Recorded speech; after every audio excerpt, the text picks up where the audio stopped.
Good afternoon, everyone. I'm going to give it a couple minutes and then we'll get started.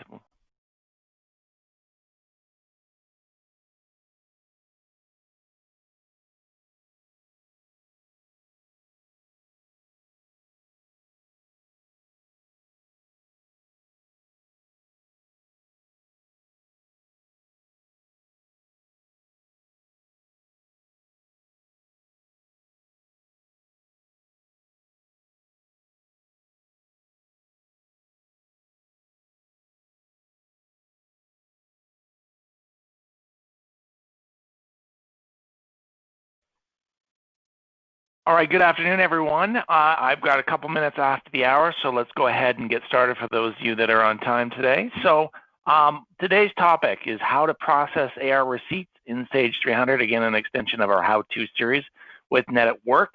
And that will be the topic we drill down into today. My name is Sean Fleming. I'm a Senior Solution Engineer here with Net at Work.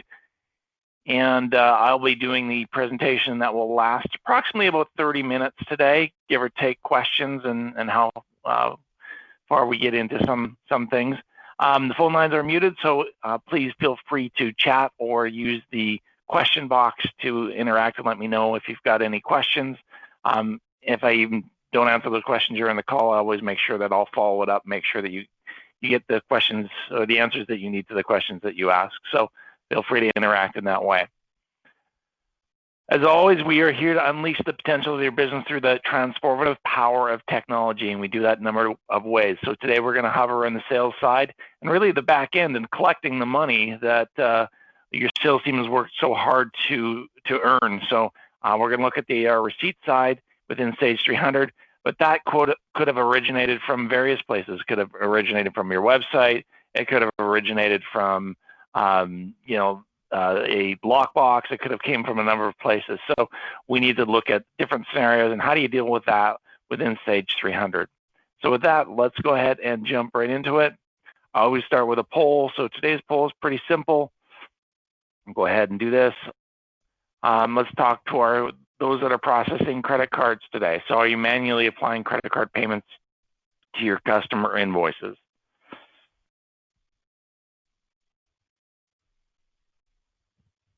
Okay, so I've got 100%, no, I got a couple of other votes here. So I get 75% of those are yes, 25% of those are no. So we'll look at ways to help streamline that a little bit. So I get a 60-40 split right now. So we'll talk about some of that when we get into the product. I'm gonna go ahead and close that poll out. So I get a 60-40 split on that one. And then how many of you have some sort of recurring invoice, a subscription invoice that you have to apply a monthly receipt to?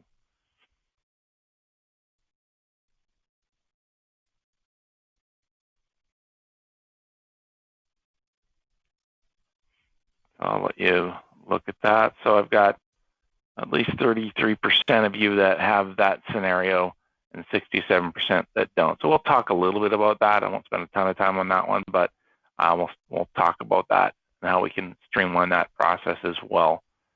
All right, so let's close out of that and move on to my PowerPoint here.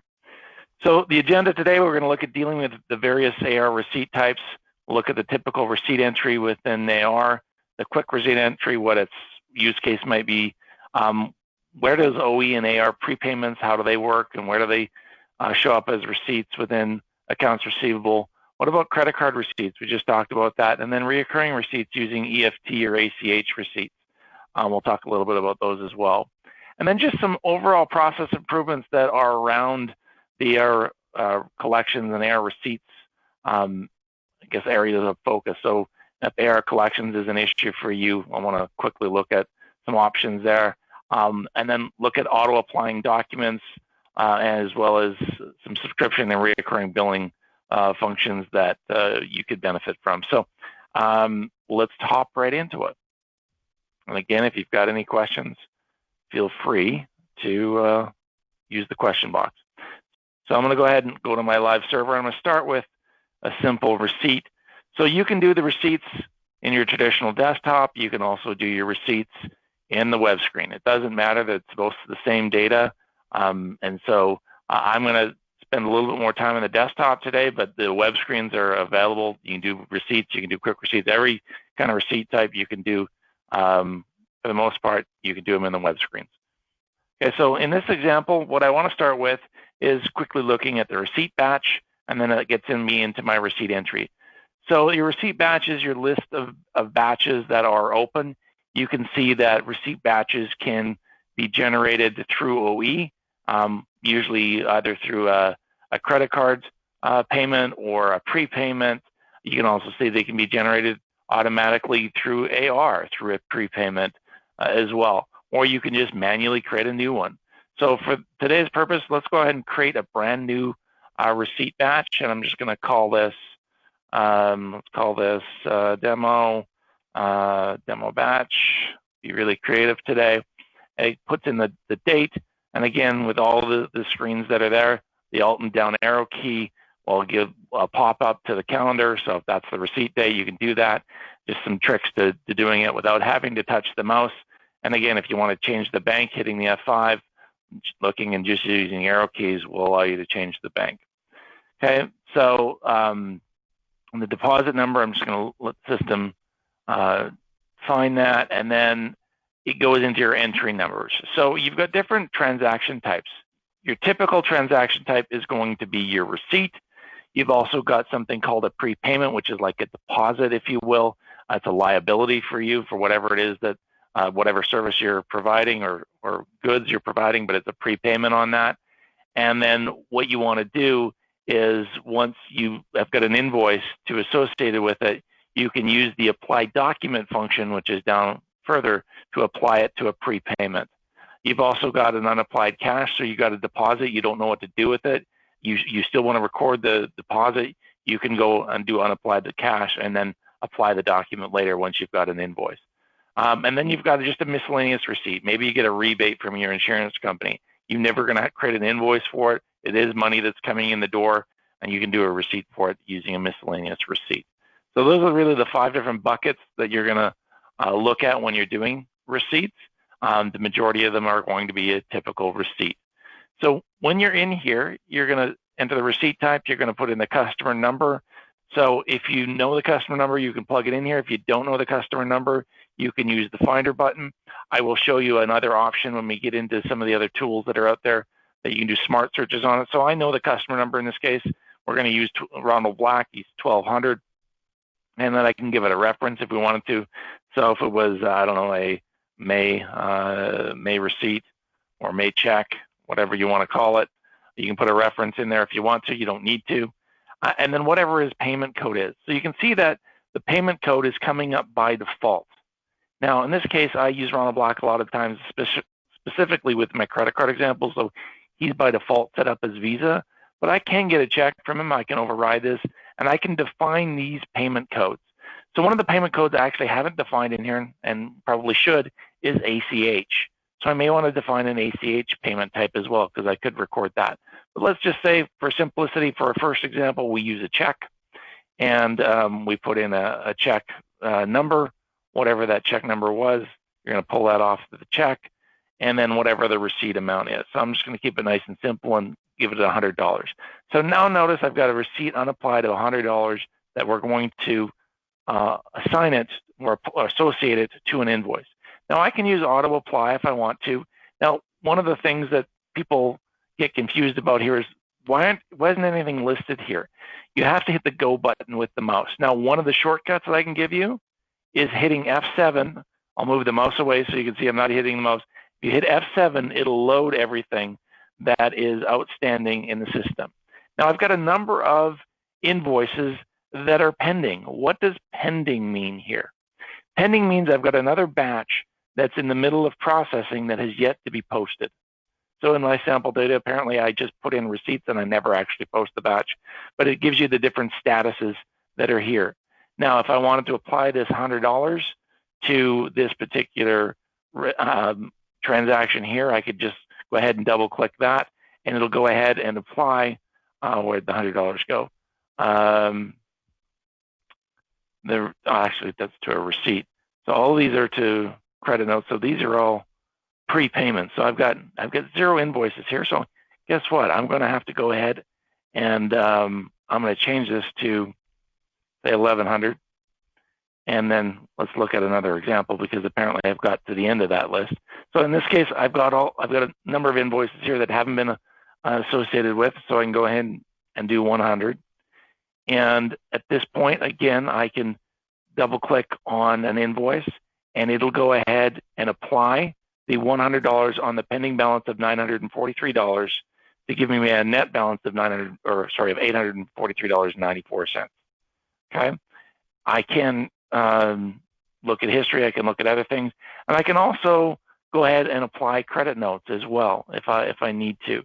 So I can apply credit notes in here to an adjustment. Now, typically when I apply credit notes, I'm using not a receipt type, I'm using an apply document typically. And I'm going to go through another way to do that in a second. But typically you're going to come through and you're going to say, hey, here's the amount that I'm depositing, and I'm applying it to, in this case, invoice number 36. At that point, all I need to do is add, and away we go. Now, if I go back to this, notice when I chose this first option here, when I chose receipt in 1100, it defaulted the payment code to Visa. I didn't change it again. So if I wanted to change that to a check, I could change that to a check and then override the check number, because the system automatically did that, and it's automatically, I can then save that again. Okay, so you just got to be careful of the payment codes. Typically, you're going to set that up at the customer level, how they typically pay. You can override it here, but it is going to default. So if I wanted to go in and do another entry, let's go ahead and do that. And let's say I want to find somebody else other than Bargain Mart or Ronald Black. So let's go look at the Courtyard, and hopefully they've got some transactions in here. They've got at least one invoice in here that we can apply. So I've got $172.93 that's outstanding. So let's go put that in there. 93, it's outstanding, and I could auto apply that in this case, and hit the go button, and it would go automatically auto apply that amount to here. In fact, sometimes when you auto apply, it doesn't give you the desired result. So see, what we ended up doing was I've got a yes and a yes, and in this case, it didn't fully pay that invoice 57. I didn't want to deal with the interest invoice. So you've got to be aware of what the auto apply does. So in this case, I'm going to take the auto apply off, take this one in here, and then go back, clean this one up, and then just apply that outstanding amount to this one. Okay, so be aware when you use the auto apply function that it doesn't do something you don't want it to do. Okay, so any questions with that? All right, so I'm going to go ahead and add that. And so as I go through, I just keep adding checks and receipts to the batch. And when I'm done with the batch, I can go ahead and come out of here, and then here's my demo batch, and I can post the batch. So I've got $272 in checks. Do I want to post it? Sure, let's go ahead and post it. When I post it, depending on my settings, that pushes it up to the GL and adjust my accounts receivable, and if there was prepayments or anything in that batch that was related to a liability, it'll make adjustments to the liability accounts as well. Okay, so that's just a basic AR receipt batch. Okay, now could I do an AR receipt batch and incorporate credit card with it? Sure, I could. So let's go ahead and do another batch and say credit card batch. In this case, I'll pick 1100. They're set up as Visa as well, and then say, I've got an outstanding amount for this particular customer. So if I wanted to go, and drill down in the customer and look at their history, I could do that. In this case, maybe the sales guy says, you know what, I can't ship anything to him until I collect a payment. So let's say I need $100 before I can ship this payment.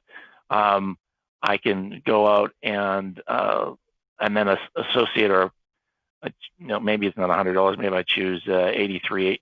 I got to have this particular invoice paid for. So I've got to pay that 83.18 before I'm going to ship anything more to that particular customer, and that's applied in that case. So in this case, I've chosen Visa, It's got my processing code swipe, and at this point, I can add the record. And if I go back to it, I can actually do what we call a quick charge, or I can charge. So a charge means I may not have the card in my system, and I may have to collect the card from the customer over the phone, or if they're right there in front of me, I could use a swipe with the keyboard wedge. But if I've got the card on file, I can do a quick charge right here. And you can see that if the card is no longer valid, it'll decline the card. So in this case, obviously my card is expired, or something's gone on with the card, and it declined the card. So in this case, I'd have to go out and figure out what's going on with the card. So the fastest way to do that, again, go to the customer record, figure that out. So let's go look at it. We'll troubleshoot on the fly. So 1100, we've got the credit card tab that's here. And oh, here's my problem. I've got an expiry date of 03. It's not going to pass the card. So let's go fix that and open this card up here. And I want to edit the card details. And I'm going to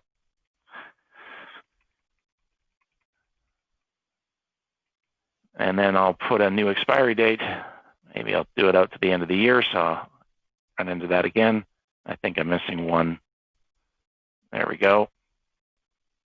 So it updates the card, gives me a new expiry date. I can go ahead and save that, close it, save this information, and close this information. And now if I go back to my receipt, let's try the quick charge one more time.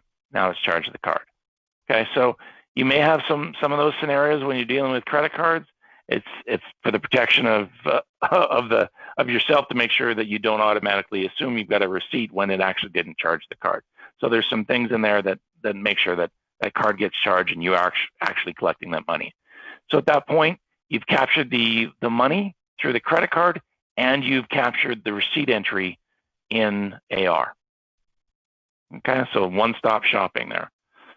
Okay, so I'm going to go ahead and close that out for a second, and I want to look at one of the other types that is here. So within the transactions, we looked at the batch list, we looked at the receipt entry, which is really within the batch list. I can do a receipt inquiry, which is just looking at what's going on with your particular receipts, which is useful when that's what your role is. You'll be in that screen often. But I want to kind of go through the quick receipt entry and what the use case is for this. So back in the day, when they originally built this screen, times have changed since they originally built this screen, but I can remember we used to all have a bank book. And in the bank book, we'd take the checks, we'd write the checks out, we'd total the checks on carbon copy paper, and basically take that to the bank. And you'd race to the bank by the end of the day before it closed, right? So some people may still do that, and so quick receipt is a good way to do that. Why it's a good way to do that, if I was to quickly, I'll just say quick receipt. So if you put in a transaction, it knows it's a receipt. You still have different types, but typically you're going to do a receipt. You're going to put who the customer number is, and let's say it's 1100, and it will bring that up. And you can see I've got a payment code here, but in this case, I'm likely going to say I've still got checks.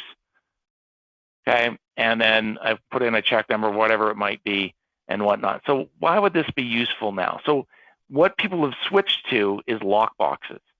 So one of the things you can do is within the lockbox, you don't know what invoice they're paying for. They've just sent you money. So one of the things that we've done for customers with lockboxes is set it up so that we create, I'll just insert the record here. I've got to put in an amount. Where is my amount field? Sorry. Okay, let's go to my amount field. There it is. So $100. All right, so if I get to the amount field, one of the things you can do is you can go file. I know it can't be blank. I'm trying to, let's just do it this way. Yeah, it's receipt. Okay, yes, I really wanted to delete. So I can go into file and I can import a batch. So with a lockbox, you'll get a report of what's in the lockbox, and then you can format the report to import it into the quick receipt. If I was to import this into the regular receipt batch, I would have to do all the matching to the invoice, and that's not typically how it is. So you can get the lockbox file, import it through the quick receipt, and then come back later and apply the documents or the deposits to the invoices that they are in fact paying. And you do that with the apply documents function. Now, I'll show you a quick way to do that. You could have done that in the previous screen using the apply documents function. At the end of the day, if you were to separate those, it's probably a little quicker that way. But if you have the deposit or the receipt, the check in here, it's probably just as fast to do it in the receipt entry as it is the quick receipt entry, because you still have to do the matching to offset the invoice. So that's one use case for the quick receipt, and a good way to do the imports. Now let me transition over to, let's look at order entry for a second. So if I look at order entry, and the same is true in AR, but if I look at order entry, when I enter an order, let's go back to one of my latest orders, and if I've got an order in the system, I've got a prepay button that is here. And this is like a deposit that's going on. And when I hit the prepay button, it asks me, well, what batch number do I want? And if you look closely here and I open this up, so I've got my quick receipt batch that I created, my credit card batch that I created, and then I think I posted the other one, so it doesn't show up there. So if I wanted to look at this credit card batch and I wanted to add it to there, I could go ahead and say, go ahead and add it to that credit card batch. We're going to do a prepayment via Visa, and I'm going to go ahead and choose the processing code here, choose swipe, and really all I need to do is hit add. Hold on, I need an amount. I need to give it an amount. So let's say $17.70 and hit add. It'll put in a receipt number here. And I can actually do a quick charge right here in the OE prepayment, and it'll actually charge the card and generate the AR receipt batch as a prepayment for this particular order. Okay, so again, I can do a quick charge here. Let's go ahead and do the quick charge. It's charged the card, and I can close this. And now if I close out of this, I'll post the order. In fact, it wouldn't let me not post the order. Do you want to print? I'll say no for now because that was yesterday's session. And so now if I go back into my accounts receivable transactions, into my receipt batch list, into my credit card receipt, I will have two entries in there. The second one is automatically charged for 17. And notice I can't save it, I can't void it. Only thing I can do with this is post this batch. Well, I could void it, but I can't do anything. Everything's grayed out because I did the transaction really in order entry. Okay, so you don't have to just do the receipts in AR. You can do them in the invoicing process as you're going through both AR and OE. So AR is exactly the same, a little bit different in the fact that if I do the invoice entry, I still have a prepayment button that's there. So I won't go through the same thing, but it's basically the same process with AR as it is with OE. Okay, so any questions on the prepay button as it relates to the AR receipt? I'll pause there, take a sip of water, see if you've got any questions.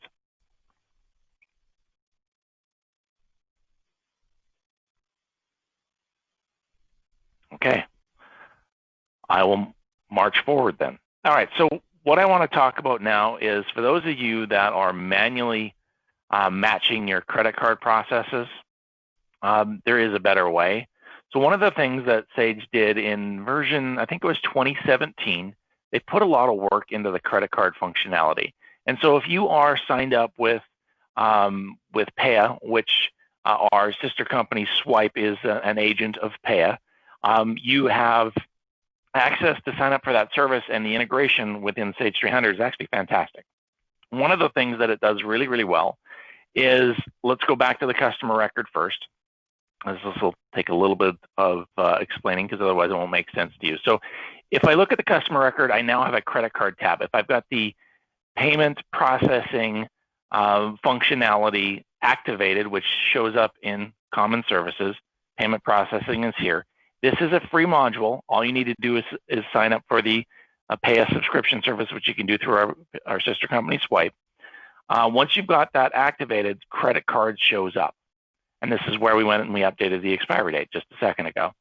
So when you go in and look at the credit cards themselves, there's a couple of key fields that are critical to automatically processing credit cards as a receipt batch. One, this box, approved for automatic payments, has to be checked. If it is not checked, I won't be able to use it for automatic payment.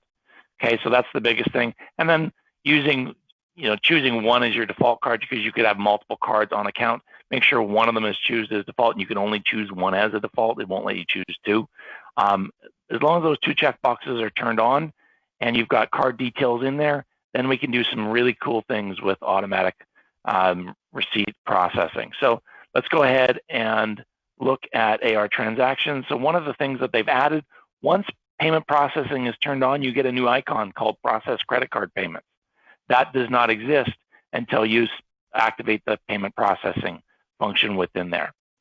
All right, so within here, one of the things you can do is you can go out and you can process all invoices due on or before a specific date. So I'm hoping that I've got something in here. Okay, so I've got a few of them in here. You can see I've got a bunch of them that are pending. And I could have been more selective and say, you know what, I just need to capture all of them from a specific processing code, a group code, maybe all of those that I'm set up as a customer group called credit card. So you can do some things here to limit the number of records you're going to get. But even if you don't want to limit all of the records, you can go out and turn some of these off. If you don't want to apply them, you can simply go out and we can say apply none, and then just say, yeah, I just want to apply this particular one. I need this $843, and I need this one for $545. So what this is going to do is it goes out and it basically looks at your entire database of customers, those that have got a credit card on file, that have checked the box to allow automatic payment, and have got an outstanding invoice that's in the system, either from AR or from order entry. Okay, so actually I have examples here of both. This one's originated, I think, from order entry because it's got a shorter number, and this one actually, I think, came from AR. So it doesn't matter either way it's going.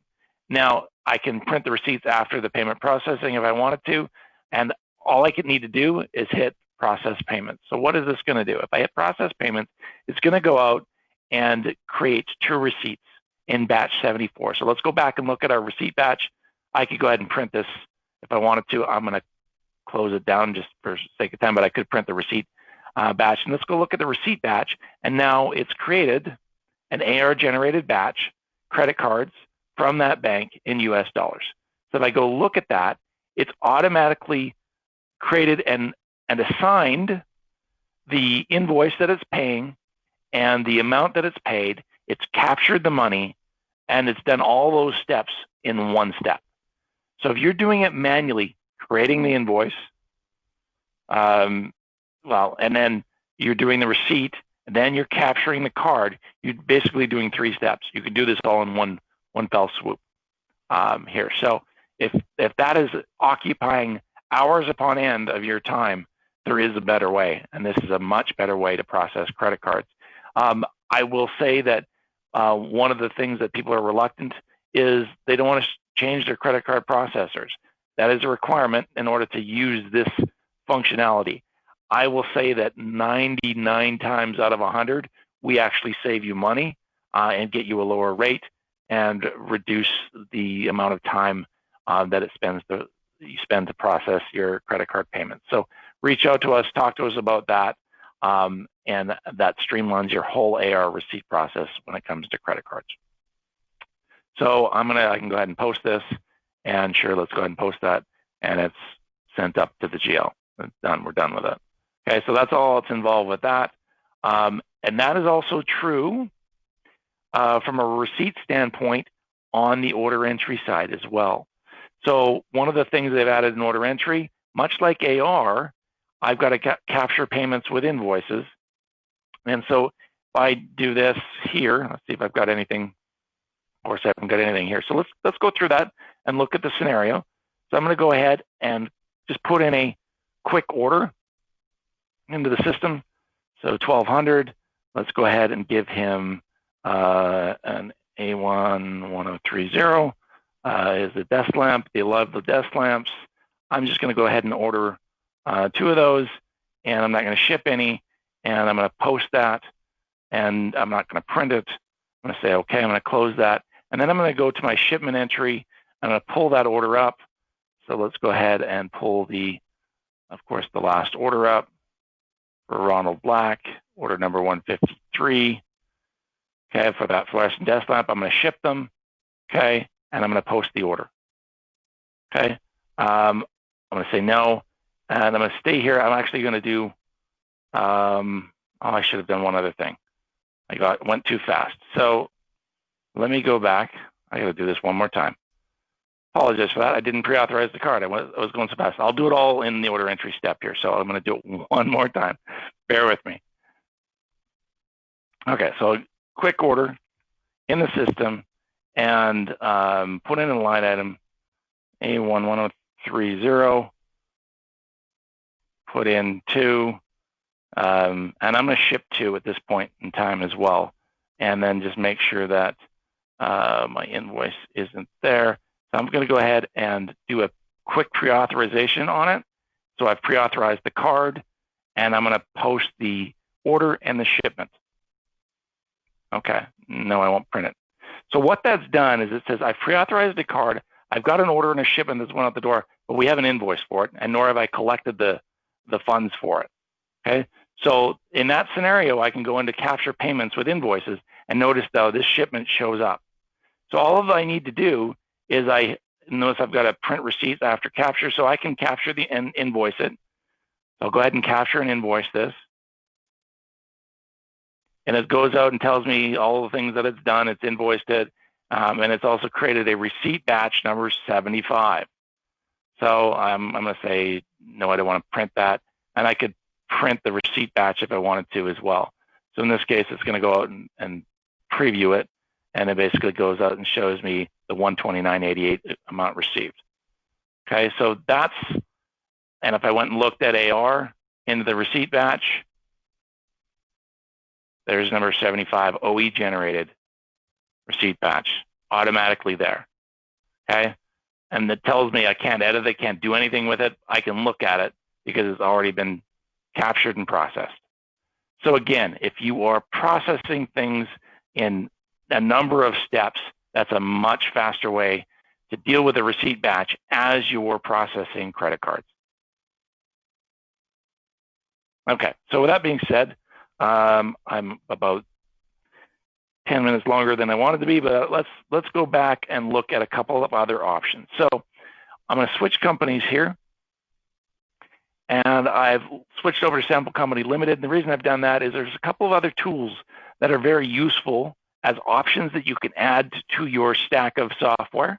One of the tools is the newly released Tyrox Crm and Collections Module. And so here is a collections tool that works in conjunction with your accounts receivable. It's embedded right within the Sage 300 desktop. So I now have a customer aging dashboard, if you will. Double click on that. And it goes out and I can put aging in here as of whatever date I want. Hit the go button. And it goes out and it gives me basically how many days we're overdue. We've got some serious collection problems here with days overdue. With sample data, you can see I've got some credits in here. I could look at things that are different aging if I wanted to. I could display, documents or customers, so however I want to look at. And I've got some images here. So flags tell me that I've got unapplied credits and I've got open cases.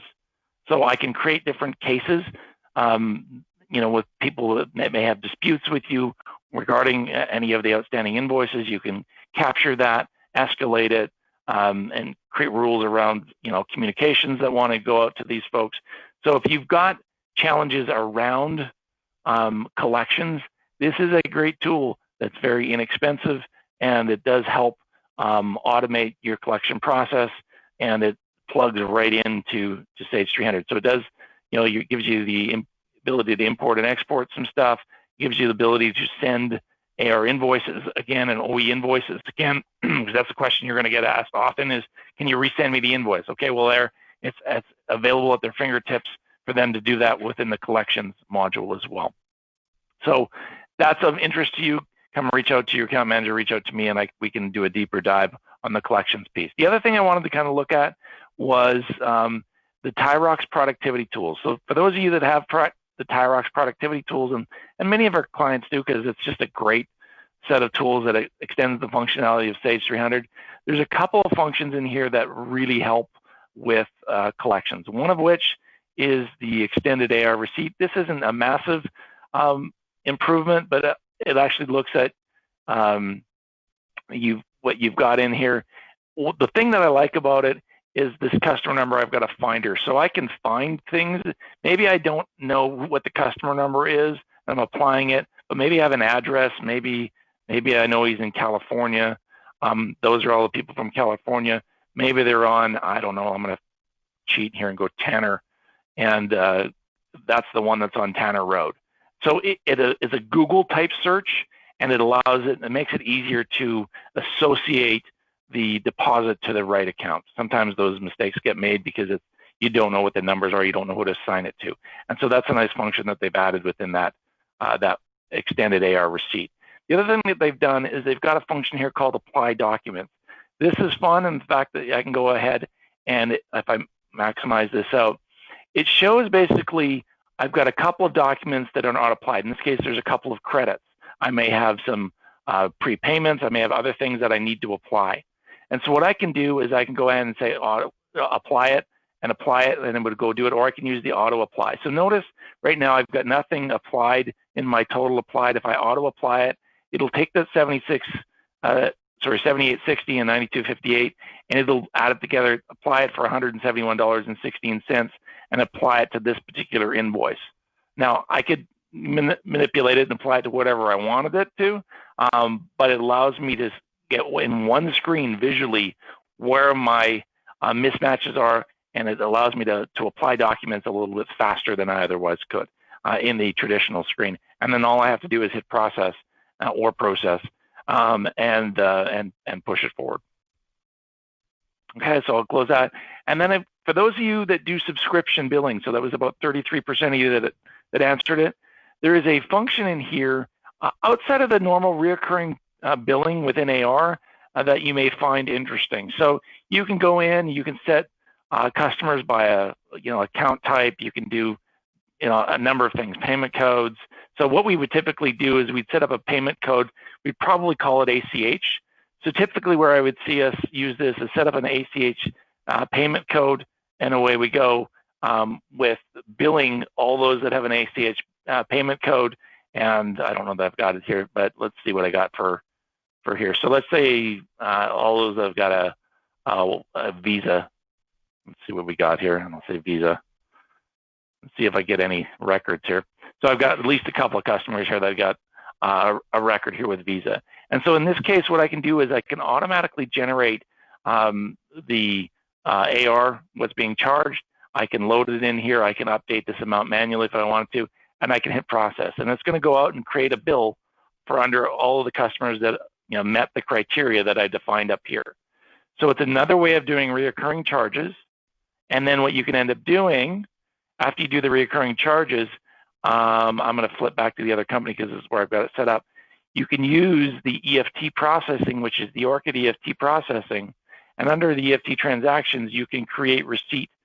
You can create an EFT file if you wanted to for ACH and pull it in that way. And then you can also do the assignments here, which is fun. So if I was to do a receipt code, I can go in and I've got a few different options. So this is a way to do matching as well. So I may have that invoice in from the mass billing, and then I do need to do the matching because I've done the receipt, but I did it as a quick receipt, or I did it as an ACH receipt that I didn't do the matching. And then I can come back in here after, and it automatically does the matching of what's been invoiced and what my receipt is, but they didn't match. So it'll do the matching for me automatically, doing this process within EFT. In addition to doing the ACH file from the bank, uploading it from the bank or to the bank, and then pulling those funds down via ACH. So this is a nice tool to streamline the receipt processing if you're using EFT and having to manually match those up and apply the documents after the fact. So with that is all the bag of tricks that I got to show you today. If you've got questions, especially around some of the third-party stuff, so EFT, this is Orchid EFT, and the other stuff I showed you was the Tyrox productivity tools, and there's a whole bunch of functionality in there in addition to the receipt stuff. and then the Tyrox CRM and Collections function. In fact, they've just launched it that it's Tyrox Collections. So there's a streamlined or a smaller version just focused on collections, and you don't have to get the CRM piece as well. So with that, I'm going to switch back to my PowerPoint and wrap things up. We looked at this, just a reminder of what those are. So if you've got any questions, I will leave the questions in here. So I've got a question in the queue. We periodically have a situation where a negative receipt would be a great option. Do you have any suggestions for that? I'm going to park that because I got to think about that for a second, because yes, there is an option for that. I just got to think about what that is. So I will reply to that to you directly, and we'll get that one figured out. And any other questions in the queue?